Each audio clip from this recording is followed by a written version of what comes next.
Hello. In today's talk, we're going to be discussing how the normal curve can be used to approximate a different distribution in certain cases. So let's begin with a little review/preview question. The situation says a specific surgery has an 85% chance of success.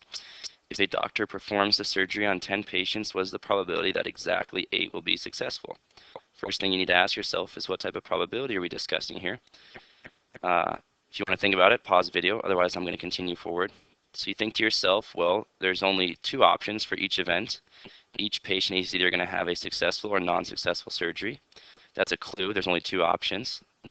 Other things you might recognize is each individual surgery is independent from the other. The likelihood of success for every surgery is the same, 85%. And this denotes to us then that this is a binomial situation.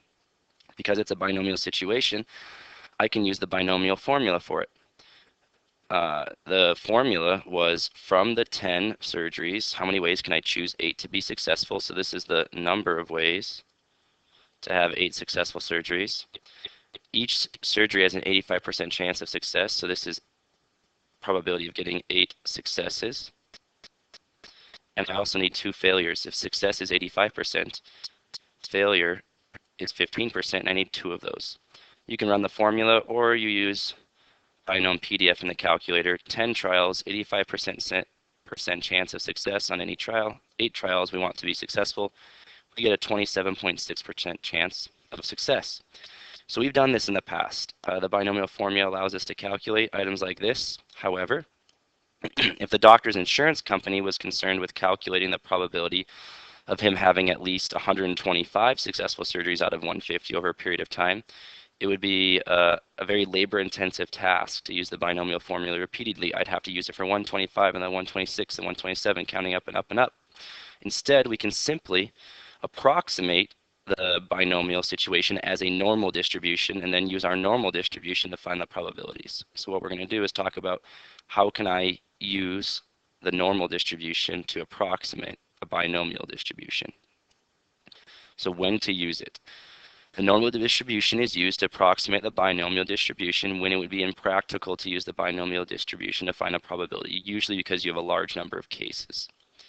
In this case, let n represent the number of trials. They're all independent from one another. P is the probability of success in a single trial. Q is the probability of failure in a single trial. Same exact variables we used when we were discussing the binomial distribution before we even knew about the normal. How to use it. We need NP, so n times p to be at least 5 and n times q to be also at least 5. We'll see in a second why that's true. It has to deal with needing a large enough sample size that our distribution is going to be approximately normal anyway. When this is true, I can use the mean and the standard deviation for the binomial distribution that we used before. We talked about before that for a binomial distribution, the mean is going to be simply the number of trials times the probability of individual trial success.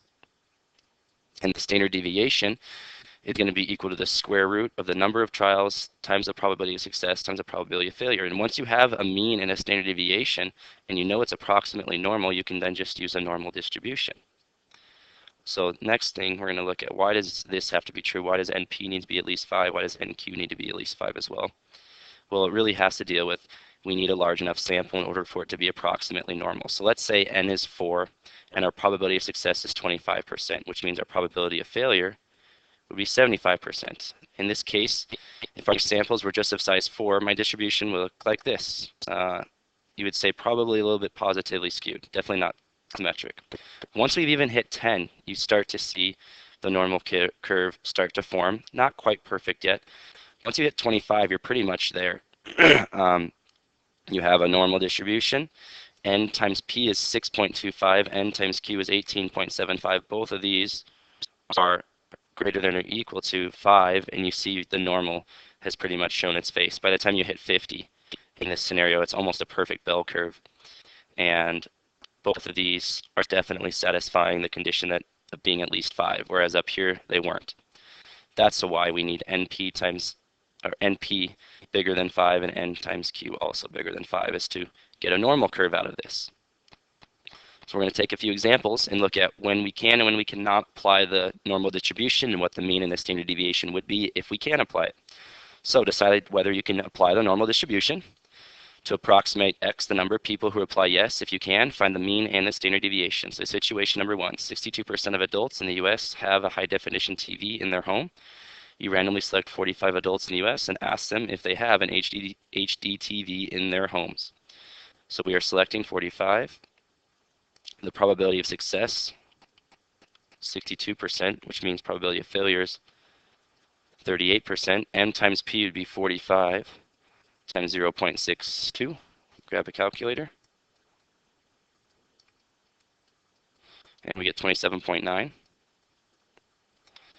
45 times 0.38. And we get 17.1. I'm going to make a little note to you just about some little shortcut that you can apply. In this case, really all you needed to check was NQ, because NQ is the smaller of the two. If N times Q, the reason I know it's the smaller of the two is because they both have N, but the probability of failure was lower. So I checked the smallest one, and it was 17.1, which would tell me that N times P would have to be bigger than 17.1 as well. So that's just a little note about a shortcut to you. Since both of these are greater than 5, so both greater than or equal to 5, we can approximate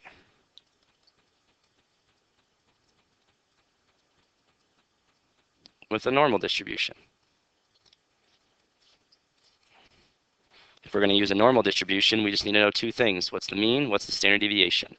The mean for a binomial is n times p. In this case, 45 times 0.62, which we already know, 27.9.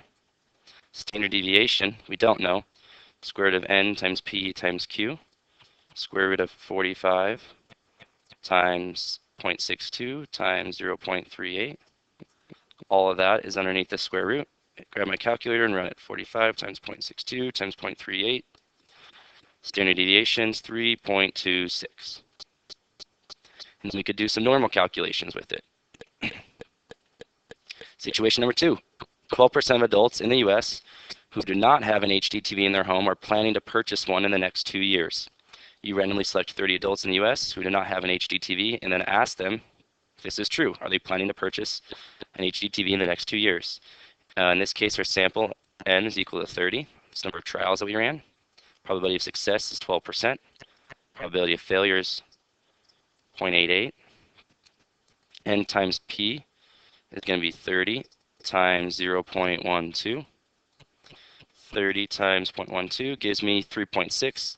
Technically, I don't even need to check NQ right now because I need both of these to be bigger than 5, and currently this is not bigger than 5. We'll do the other one just to obtain it, but you would know already that we're not going to be allowed to run a normal approximation for this one, so you'd have to do it by hand, individually calculate it out using individual binomial calculations for each step. 26.4. So since this is less than 5, we can't approximate with a normal. What you'd have to do then is just go back and individually calculate, like I said, each individual binomial value. Can I give you a chance to try it? Your situation, survey of US teenagers found that 78% have a cell phone. You randomly pick 50 and ask them whether this is true. Do you have a cell phone? So find what n times p is, find what n times q is. If it is a binomial situation, find the mean and the standard deviation. Or if it's a situation where the binomial can be approximated by a normal, state the mean and the standard deviation. Okay, you would find that they're both bigger than 5, and when you run it, you'd find the mean is 39 and the standard deviation is 2.93. So now we know when we can use the normal. The last item that we need to discuss is a little correction because we're using a continuous distribution to approximate a discrete situation. So the binomial distribution is discrete. We're talking about individual cases. And we're trying to represent it by a probability histogram, which is continuous. And so this can lead to a few problems. So imagine the following situation. Imagine I wanted to find the probability that something was at least 10, so 10 or more, using a normal distribution to approximate the binomial.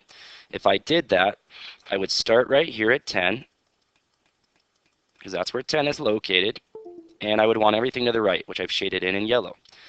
The downside of this is that I haven't used all of 10's probability bar graph from the binomial distribution. I'm missing this piece right here that I've highlighted in red. So really, to include all of 10's probability from its binomial, I really need to go to 9.5, because 9.5 is where 10 starts on the normal distribution that I'm using to approximate the binomial distribution. So because I'm using a continuous to approximate a discrete, if I want to include it, I'm going to have to go one below it in this case in order to get all of 10. So in order to include all of 10's bar, since it has width, it's discrete, we really would need to find the probability that x is greater than or equal to 9.5.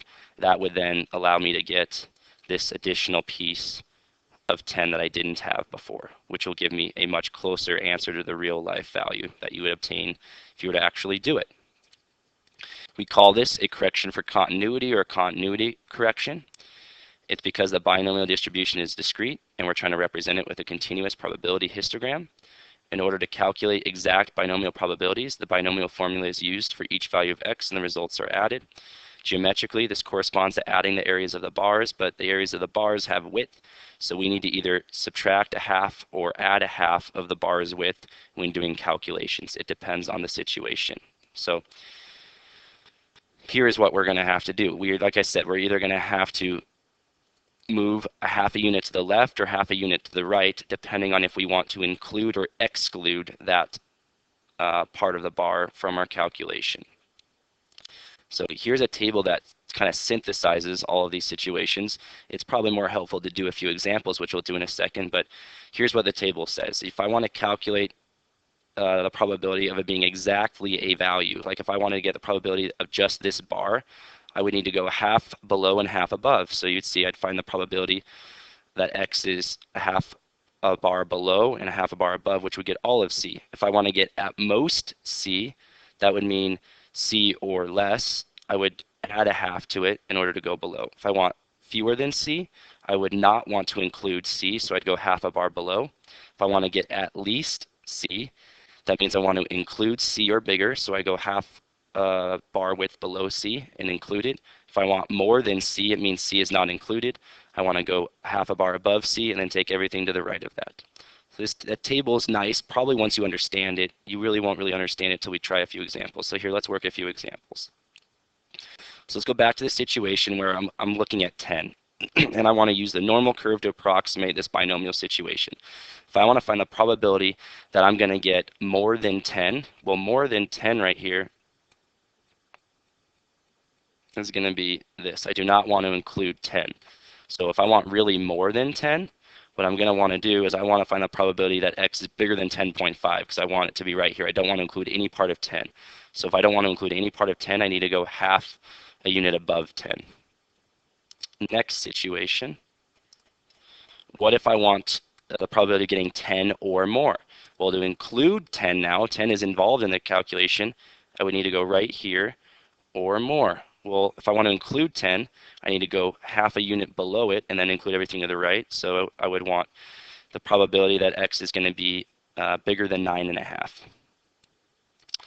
Next one, what if I want to include and only include 10? The probability that x is equal to 10. If I want just 10's bar right here,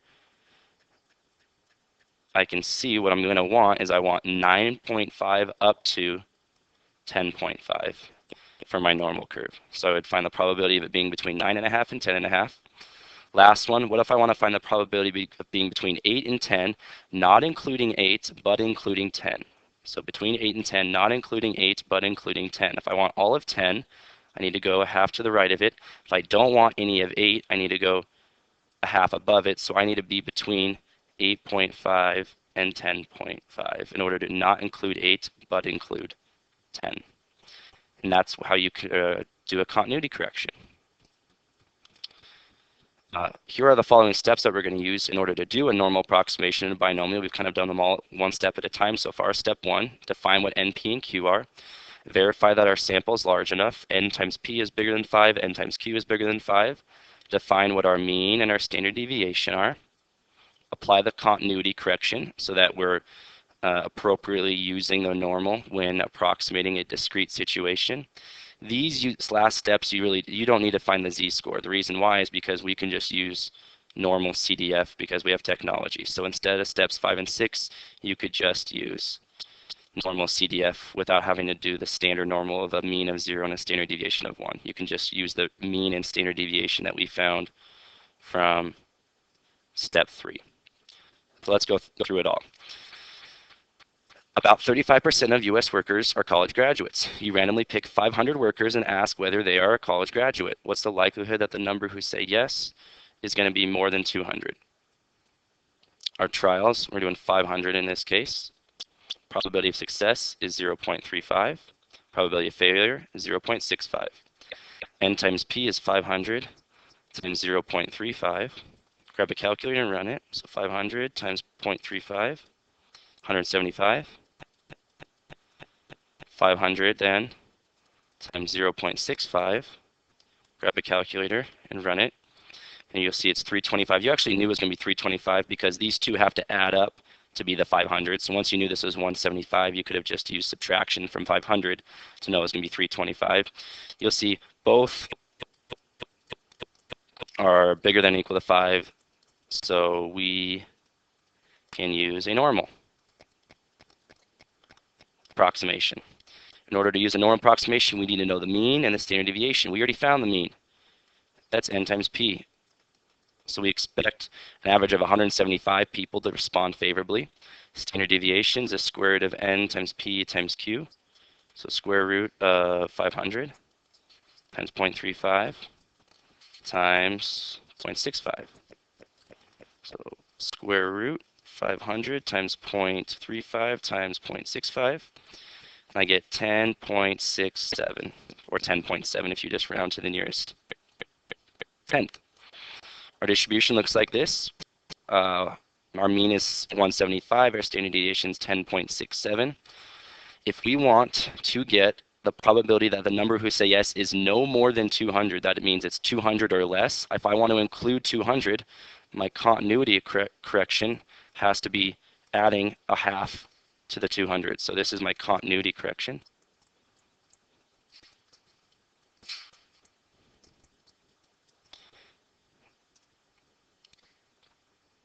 And so I want to have 200 or less. So something like this is what we're looking at. Really, it's going to be 200.5. So my lower bound, pick a really small number, negative 1,000 is fine. Up to 200.5. Our mean is 175. Our standard deviation is 10.67. And I run the calculation. So second distribution, choose option normal CDF. Lower bound, very small. Upper bound, 200.5. Mean, 175. Standard deviation is 10.67.